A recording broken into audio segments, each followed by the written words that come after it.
우리가 왜 그때 사태와 생각을 하면서 이런 것들을 대비하고 알아야 되냐. 자, 지금 수혜를 보고 있는 은행들이 어디예요?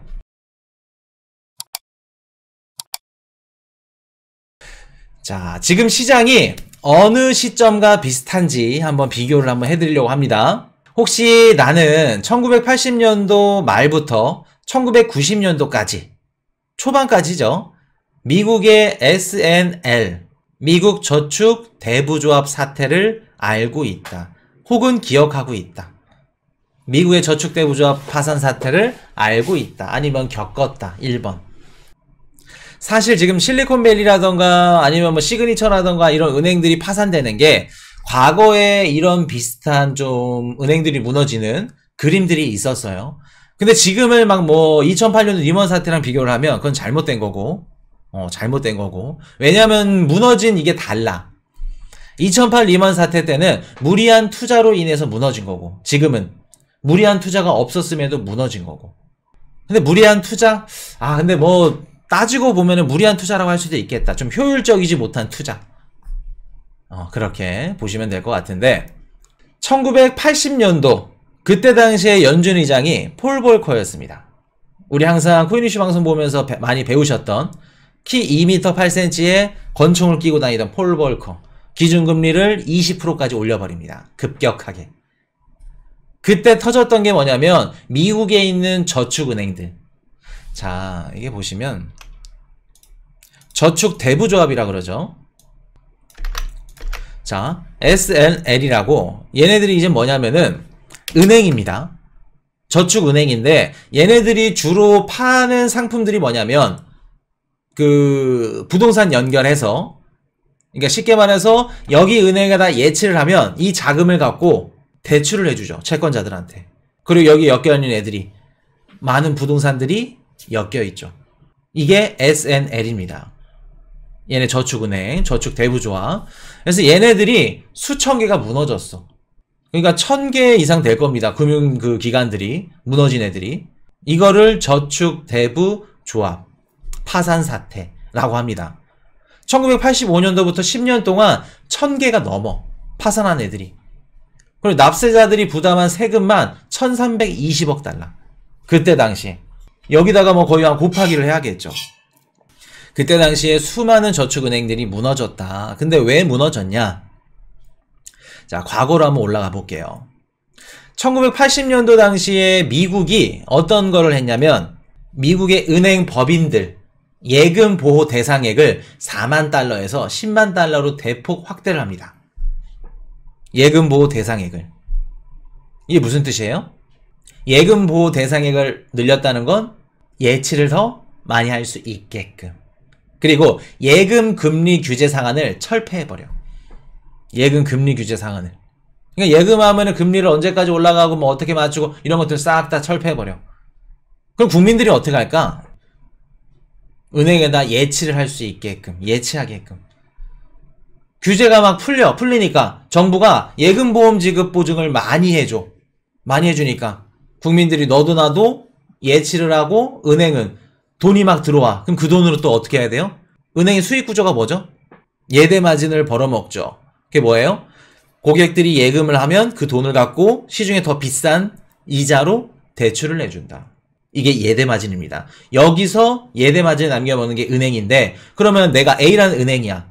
B라는 은행보다 더 많은 자금을 끌어당겨야 어떻게 해요? 더 많은 대출을 내주겠죠. 그래야 더 큰 수익이 날 거고. 그럼 A은행, B은행, C은행, D은행 서로 앞다퉈서 더 막 공격적인, 우리 이자 셉니다. 4%에 우린 5%, 우린 6%. 더욱더 센 이자의 상품들을 막 내놓기 시작했어. 하다 못해 자기네들이 그냥 부동산, 기업 이런 데 투자를 해버려. 그냥 주식이면. 그러다 보니까 어떻게 돼요? 위험성이 점점 커져가죠. 자, 우리 S&L이라고 저축과 대출을 모두 제공하는 은행. 근데 이게 주택금융 중심이라 해서 주택이 이렇게 중간에 껴있죠. 그러면 만약에 그때 당시에 미국에 있는 저축은행들이 무너졌어. 무너지면 어떻게 될까? 무너졌다는 얘기는 돈을 못 받았다는 얘기입니다. 근데 얘네들이 주 수익 구조가 예치를 받아서 돈을 빌려주는 구조죠. 근데 빌려주는 애들이 채권자가 돈을 못 갚겠대. 항복해. 기업들이 막 파산하고 도산하고 그 백기를 들어. 그럼 덩달아 이 은행도 같이 무너지는 겁니다. 자, 우리가 좀 알고 계셔야 될 게 있어. 1960년도, 70년도 이전으로 올라가면 은행들의 수익 구조는 진짜 한정적이었습니다. 얼마 들어오지 않는 예금이 딱 들어와. 고객이 돈을 맡겼어. 그러면 그거 갖고 돈 차곡차곡 모아가지고 대출해주고 이자 받고 그런 구조였어요. 근데 미국의 저축대부조합이 크게 터진 이유가 뭐냐면 80년도 이후부터 뭐가 일어났죠? 미국에서? 경제성장이 일어났습니다. 그때 당시에 우리 미국에 있는 이민자들이 좀 이민자들 중에 좀 하층민으로 이렇게 평가받는 그런 이민자들이 열심히 일도 하고 군사 물자도 만들고 이것저것 찍어내면서 생산성이라던가 아니면 그 경제 성장률이 뒤집어지게 성장이 나왔죠, 미국이. 그러면서 경제 성장이 나오니까 뭐의 수요가 증가해요? 기업들이 어떻게 해요? 경제 성장을 하는데 기업들이 공장을 지어. 그러면 돈을 빌려야지. 대출 수요가 급증하겠죠.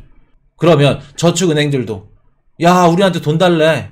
그러면 우리한테 돈을 빌리게끔 하려면 좀 더 좋은 상품들, 고위험, 고이윤 상품들을 여기저기 내놓기 시작한 겁니다. 경제성장으로 인해서. 그때 당시에 저축은행들 회사나 부동산이나 투자하는 거는 말도 아니었고. 그렇게 되면서 1000개 이상의 금융기관들이 파산을 했는데 그때 미국 정부가 어떠한 정책을 꺼냈냐면은 구제금융이라는 정책을 꺼냈습니다. 구제금융. 코인 이슈랑 배웠던 거 다 이게 퍼즐이 맞춰지는 겁니다. 집중하셔야 돼요. 그때 당시에 저축은행들 1000개가 무너지니까 정부에서 구제금융을 해준대. 구제금융이 무슨 뜻이에요? 국민들의 세금으로 막는 겁니다.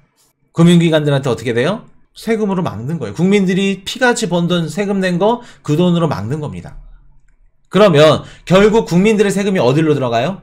채권자들 그리고 금융기관 얘네들한테 다 돌아가는 거죠.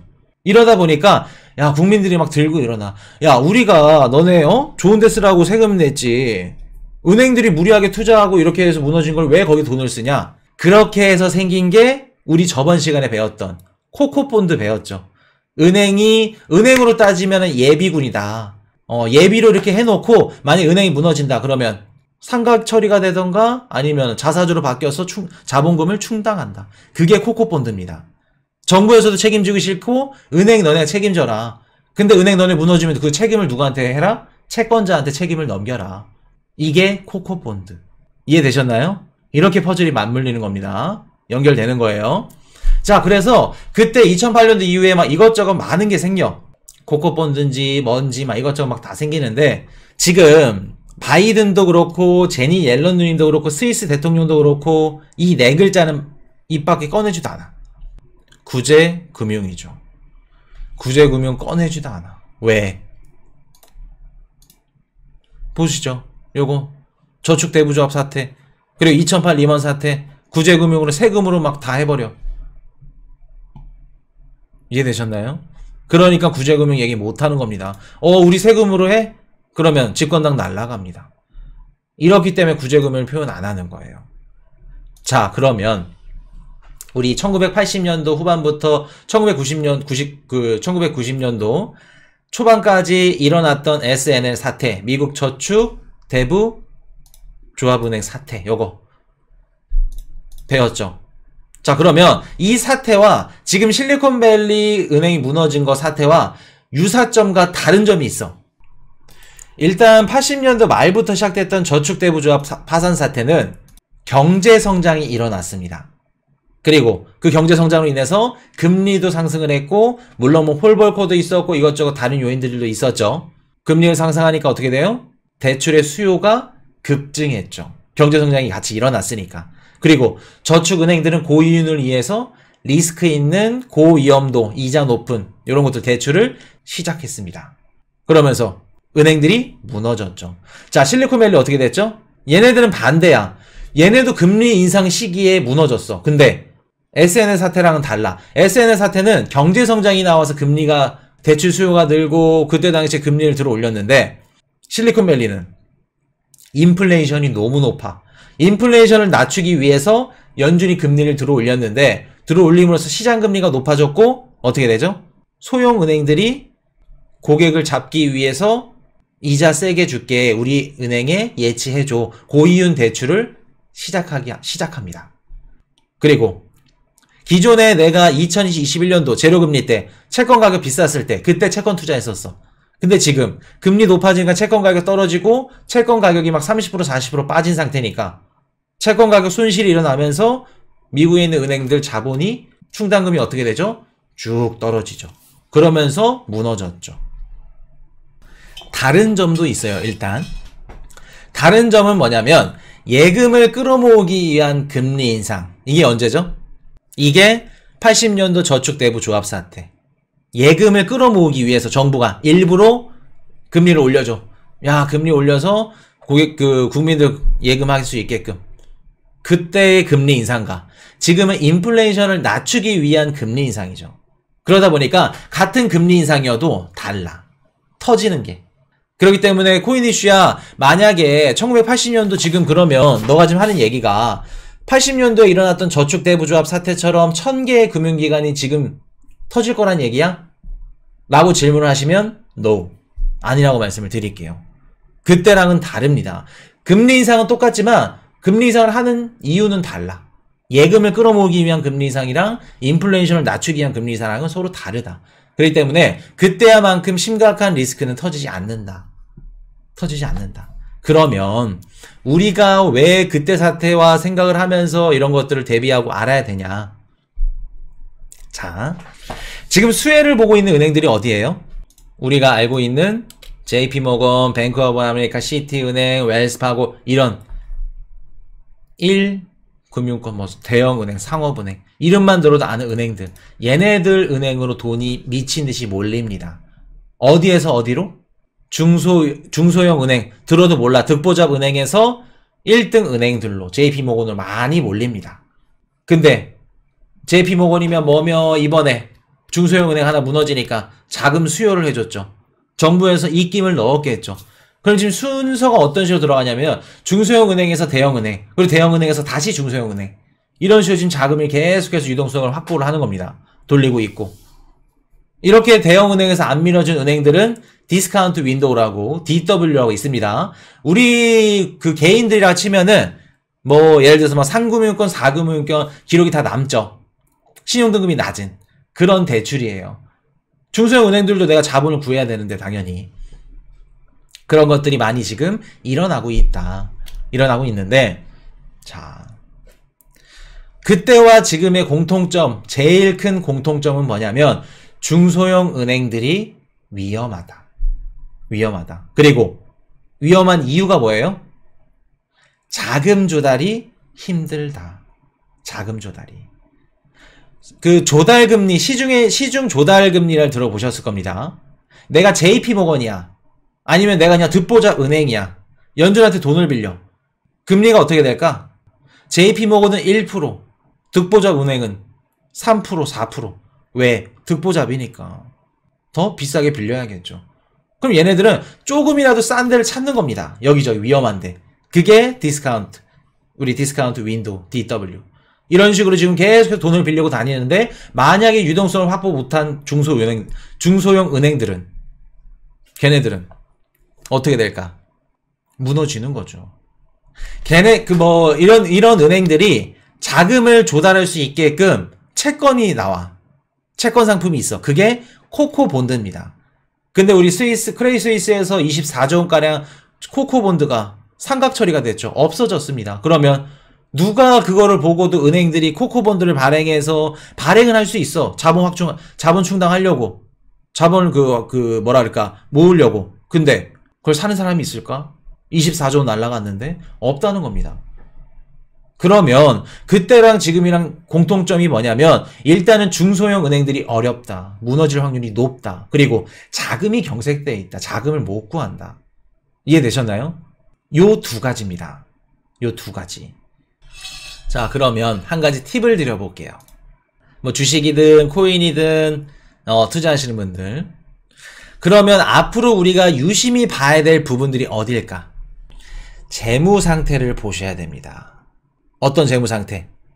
내가 A라는 기업에 투자를 했어. 근데 A라는 기업이 대출을 받았네. 자금을 땡겼었네. 대출을 받았으면 어디 은행에서 대출을 받았을 거 아니야. 근데 그 은행이 미국에 있는 중소형 은행이네. 이런 것들 면밀히 보셔야 됩니다.